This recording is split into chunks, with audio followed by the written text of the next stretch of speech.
Kamangeg, isang klase ng root crop na may superpower. Hindi pwedeng basta lutuin lang para makuha ang power nito. Kailangan ng science para lumabas ang probiotic.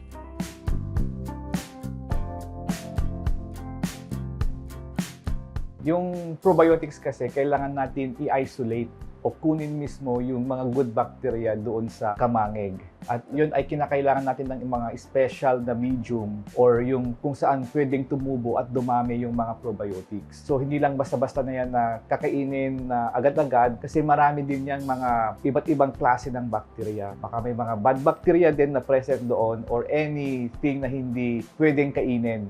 Isa lang ang kamangeg sa mga indigenous food plants sa Ilocos Region. Sa loob ng kamangeg ay may community ng bacteria.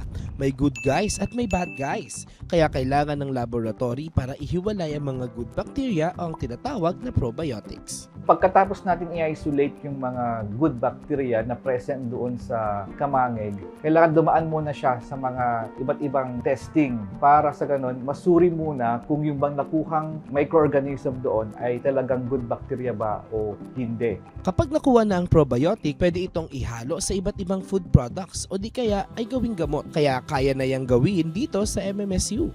Pwede ring powder, pwede rin na juice, pwede rin na ilagay sa mga iba't ibang mga products like for example yung mga ice cream, pwedeng infuse sa mga products na kinakain na ngayon ng mga tao, pwede rin yung fermented milk at saka mga capsules at saka mga tablets ang mga usually na ginagawa para sa mga probiotic products. Pero wait, ano nga ba ang nangyayari kapag kumain tayo ng probiotic?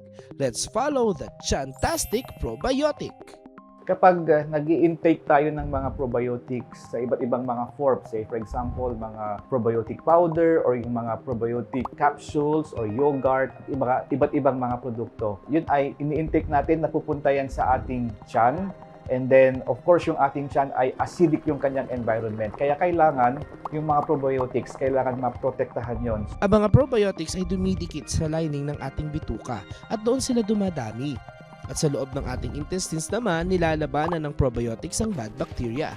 Very good! Ibig sabihin nun, mas marami ang good bacteria kaysa sa bad bacteria. At yon, nai-improve na yung ating digestion at saka nai-increase yung ating or nai-strengthen yung ating immune system. At yon, gumaganda yung ating bituka, yung kalusugan ng ating bituka kapag meron tayong ini-intake na probiotics. Pero teka, kung sa bituka lang naman nangyayari ang bakbakan ng good bacteria at bad bacteria, bakit affected pati ang ating utak?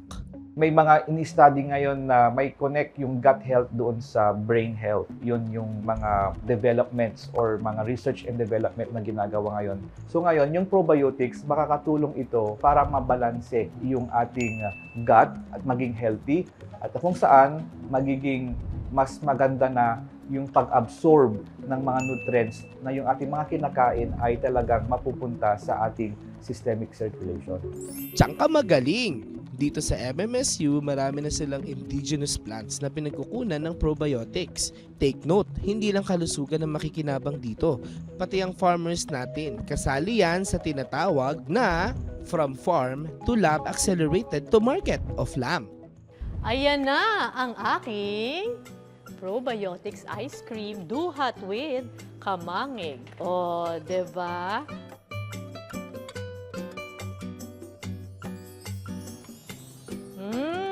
Sarap.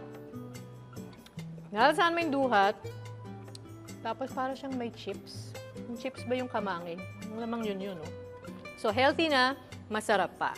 From kamangeg to laboratory to your gut, ang amazing ng journey ng probiotics. Science na, health pa, and most of all, sustainable pa para sa komunidad. Yan ang power ng research para sa mas healthy na Pilipinas. Chantastic!